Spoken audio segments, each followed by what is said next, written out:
Oke,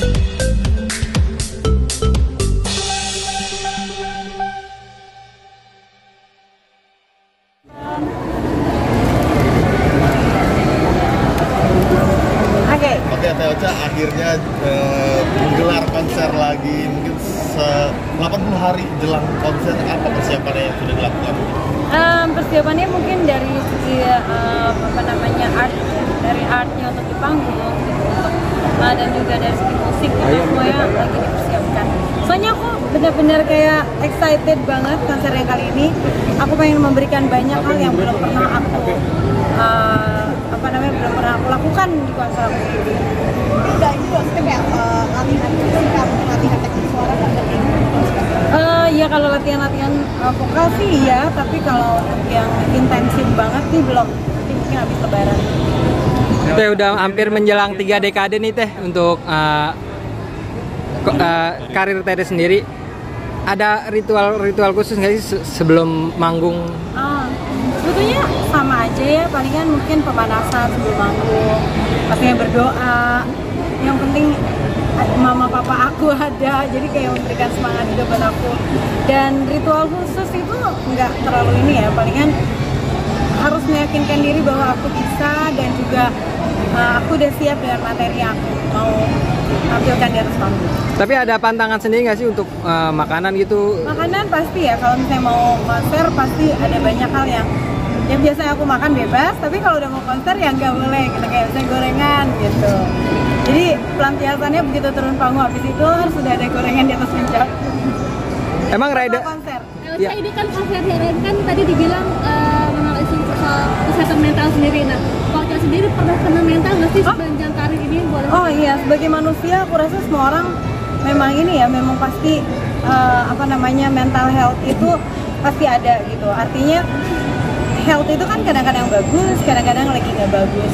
Itu lebih baik disadarin aja, disadari, dan juga kita harus menerima bahwa itu mental itu sama dengan fisik juga gitu. Harus ada yang perawatannya gitu. Kalau kita olahraganya fisik, olahraga mental juga ada. Mungkin berlaku olahraga mental, misalnya dengan mengapresiasi diri sendiri, belajar mengapresiasi, belajar berterima kasih buat diri sendiri.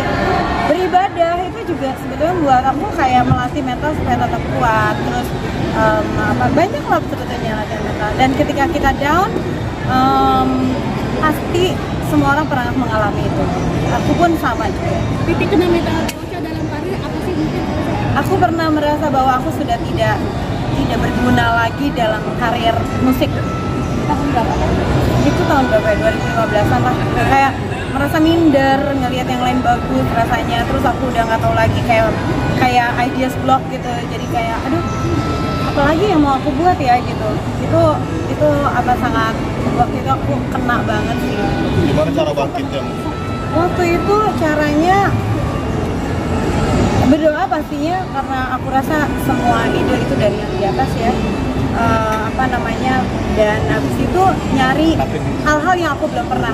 Waktu itu rekaman di Amerika itu aku belum pernah kan sebelumnya. Jadi itu salah satunya dikasih sama Trinity untuk rekaman di sana. Dapat lagu dari Rian The Massive. Aku belum pernah sebelumnya juga menyanyikan karyanya Rian The Massive saat itu. Terus kayak gitu, bikin hal-hal yang belum pernah aja.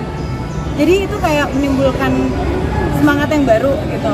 Oh gini nih, project baru nih, seru nih gitu.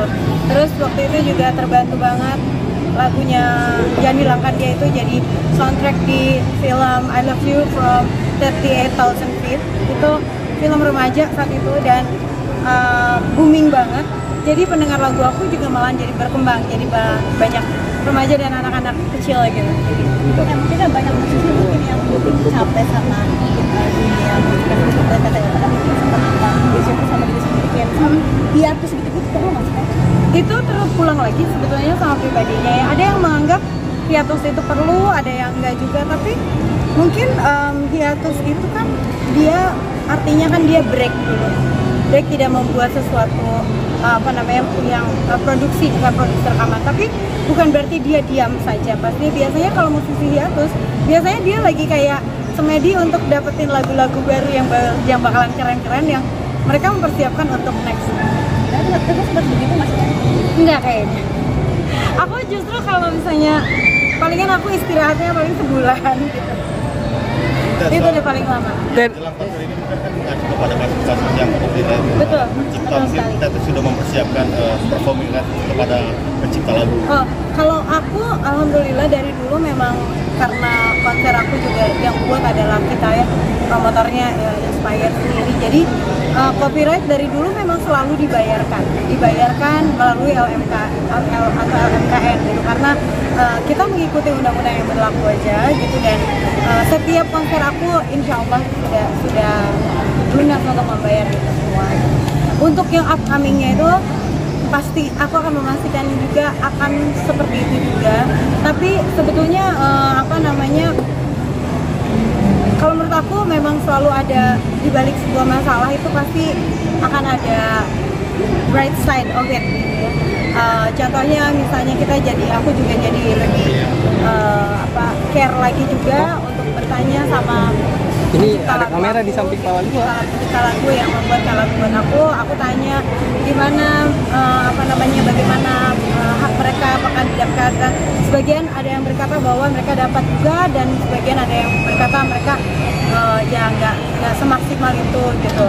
Dan menurut aku penyanyi dan pencipta lagu itu memang satu perahu ya, artinya memang tidak akan mungkin ada lagu terdengar oleh publik tanpa ada penyanyi yang menyanyikannya. Tidak mungkin penyanyi itu tidak menyanyikan lagu karena namanya juga penyanyi, kalau enggak namanya instrumental kan gitu ya. Jadi dua-duanya saling bersinergi. Jadi semoga bisa dicarikan jalan keluar yang baik yang sesuai dengan dan disahkan oleh undang-undang gitu dan menjadi keadilan buat semua pihak ya. Tes bulan Maret hari musik apa sih? Musik buat sendiri. Musik. Harapan kedepannya seperti apa? Buat aku musik adalah salah satu bagian dalam hidup aku. Pastinya dengan musik aku bisa menjadi semangat, dengan musik aku bisa kreasi gitu dan dengan musik aku bisa memberikan kontribusi kepada banyak orang.